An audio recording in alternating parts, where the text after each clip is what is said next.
There was a strong breeze there, and Kilkenny in the first half they still were getting around the goals. They were dangerous. I mean, DJ hit the side net, and then the second half they kept it going. Fair play to them, and I don't know, the ball seemed to be coming back fast, and they were moving into space, kept moving. You made some very astute switches. Well, we did, I suppose. I suppose it's for others to judge whether they worked or not. I mean, we were constantly on the move during the second half, trying to make switches, chopping and changing lads to try and get the best out of them, compensating for some lads who were carrying little bits of injuries and whatnot. I think overall it helped. Even in the first half, when Justin Campbell was causing you a lot of problems down this right-hand side here, you made a fairly quick switch. Yes, well, I mean, Dan O'Neill wasn't actually playing that bad, but he was getting caught under the dropping ball, and Justin was catching it very well. I think bringing across Liam Keown steadied up the half-back line considerably, and it worked for us on today. Tremendous match. You must have enjoyed it. No, I didn't, Gerald, to be honest with Really? you. I enjoyed the last when the whistle went, but we were 9 points down under an awful lot of pressure, and I know it's not seen on the field. People say we didn't panic. There's an awful lot of panic goes when you're 9 points down, but fair dues, we pegged it back. There was probably 5 or 6 points in the breeze, but you have to score them all the same. So I felt we weren't, although we were 9 points down, shouldn't have been that far down. Galway took their chances, we didn't, and but we went in at half time. We were disappointed at half time, but we came out, said we were going to have a go, and we did, and thank God we came out on top. I don't feel bitter at all. I mean, they done well to come back today. Fair play to them. I hope they go on. I'll be shouting for Clare the next day, but I hope they do well. They're a good side. I mean, they have class players. DJ, even Charlie Carter on me today. It was a step up, And I mean, I'm just sorry for the few lads that were on the panel. Tom Hellerberton, if we won today, they would have got a chance to come back. And they didn't. We sort of let them down, but I will be back next year. Hopefully, with a young team, a young squad, and Cyril had faith in us today. So hopefully in the future sometime we'll repay it. I believe championship is winner takes all. Now, having said that today, I don't think there'll be too many critics of the new rule. Okay, we won today, and it's easy for me to say it, but any neutral or any person today at a match today, and I'm sure including Galway, they'll be very disappointed, could have nothing to say about the new rule, because if you can produce this sort of championship after a Leinster final, and remember there's 2 All-Ireland semi-finals to come along as well, it's absolutely great for the game, and this is what we want. We want media coverage, we want television coverage in Ireland and all over the world, because without doubt we have the greatest games of all. Well, the only game I'm interested in now is the Clare match. The All-Ireland is sometime in September. I don't even know the date, and I'm not interested at this particular point in time. Clare in 2 weeks' time is our next game. We're back training on Tuesday night, and we'll do an analysis then and plan for that game. One little final matter, and far be it from me to alarm Kilkenny followers. Now, the semi-final against Clare is scheduled for August the 10th. Haven't you got something else on your mind for August the 11th? There's a small thing, all right. Christina's expecting, and she's due on August the 11th, so we might put that back a couple of days. We'll see how we're going anyway. So, we'll take it as it comes. OK, tremendous team effort by Kilkenny in that second half, spurred on by a couple of virtuoso performances into the bargain. We now await indeed with anticipation their All-Ireland semi-final clash with Clare in a fortnight's time. Cyril Farrell, from your point of view, it has not been a good day. Galway lost the match. You had your name taken in the course of it, and you had your car towed away outside Supple Stadium as well. Yeah, it was one of these days. I suppose Michael had to say it was a fantastic game of hurling, and Kilkenny deserved to win. It was up and down the pitch, like we got on top the first half, 9 points up. I suppose you'd have to say lucky enough to be 9 points up, because Kilkenny got a few chances as well. They took over. I think after 12 or 30 minutes second half, we were a point or 2 down. Our lads fought back, and it was even Stephen from then out. It was a great game of hurling, and DJ really turned it on. But I'd be disappointed with the result for our sake.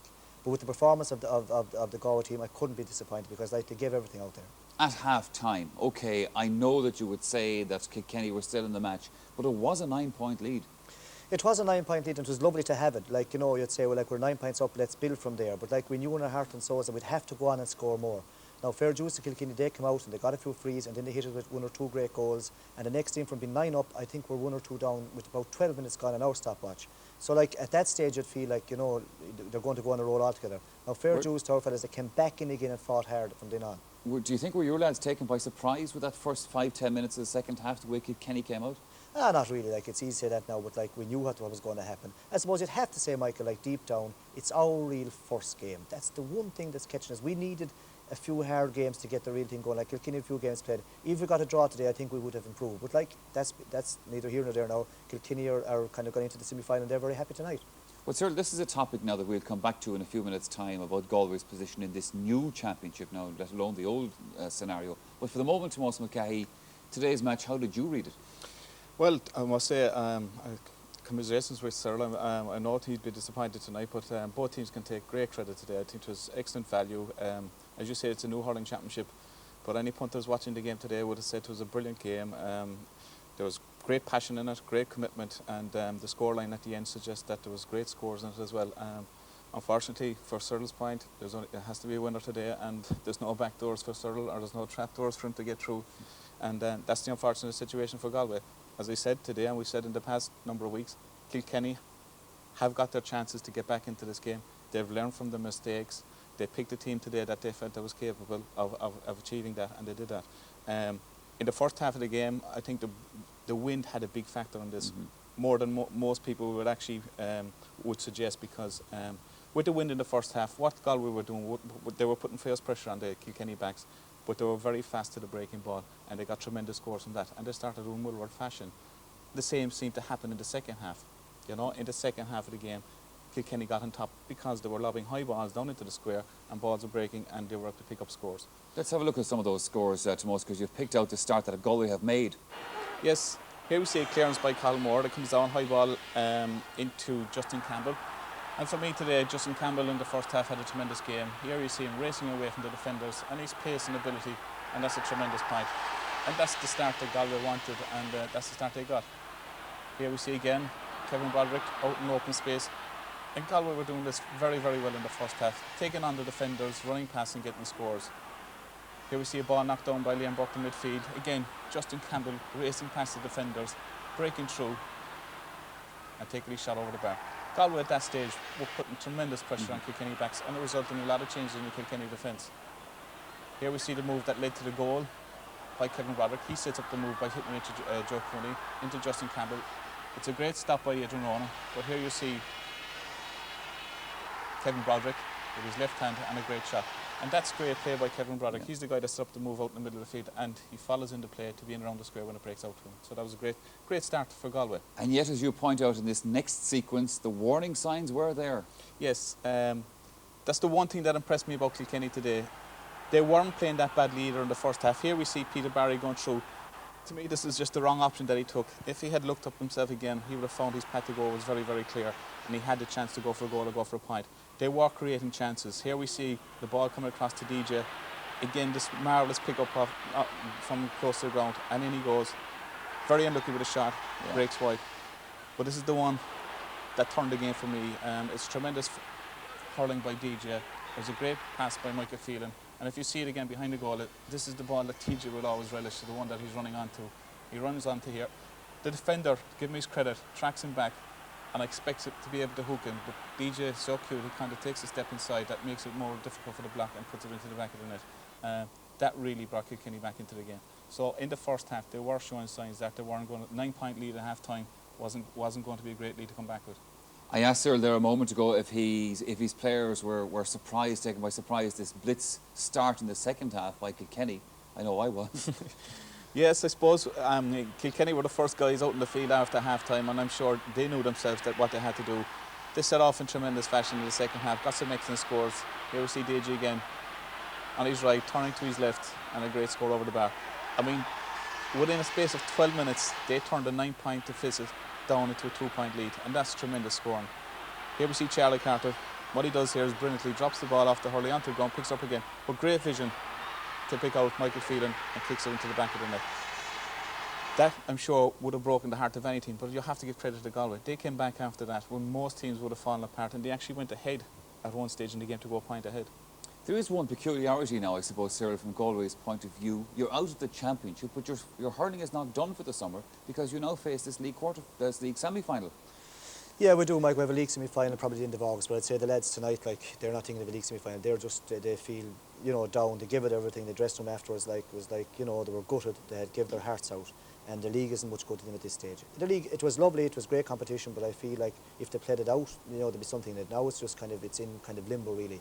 We had a league game with Kilkenny and Cork, and a league game between Tip and Dublin. There was no real kind of bite at all. Okay, Tomás, we touched with Cyril a moment ago there on this fact that Galway, again, this lack of match practice and so forth going into the championship. Now, we've been talking about that and thinking about that, and we have a proposal or an idea as to how perhaps to solve this. Yeah, it's a difficult one to try and cope with. I mean, people would have said if Galway had won today, would it be in the situation they are now where they're saying we need more matches? People have said, look, maybe they've getting through the back door for the last number of years by getting to a semi-final so easily. But when you're losing when the losing Munster finalists and the losing Leinster finalists have the opportunity to go back in, I think Galway are entitled in a situation like that. I would like to see maybe they continue with the Connacht Championship, the winners out of the Connacht Championship maybe playing the Ulster champions in a quarter-final, and maybe having a round-robin tournament then, where if Galway were to emerge from Connacht and beating the Ulster champions in a quarter-final, that they would be in a situation where you'd have the losing Munster champions, or the losing Munster finalists and the Leinster finalists in a round-robin tournament, and the best coming out of that, maybe two to go to a semi-final. And so essentially then, if it happened this year, let's say, yes, Galway would have played at Roscommon, would have played down, assuming that they came through those matches, would then be put into a round-robin with Kilkenny and Tipperary, so you'd be guaranteed, Cyril, 2 tough matches, let's say, in that 3 perhaps. Yeah, Michael, the thing that's getting to us is like there's nothing wrong with Kilkenny and Tip using the system. It's there for 2 years, and fair juice and the won with credit. Both of them are going into a semi-final, and you could wind up with both of them in the final.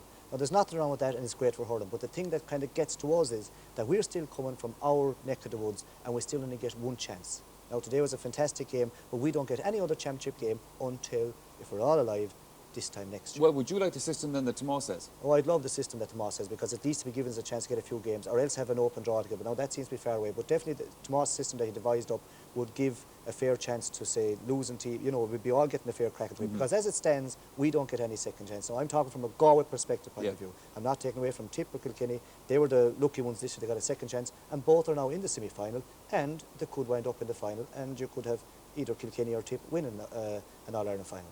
Tomás? Yeah, and I mean, again, in a situation, I think the difference that it made to Kilkenny this year is that after losing the Leinster final, they had a National League quarter-final.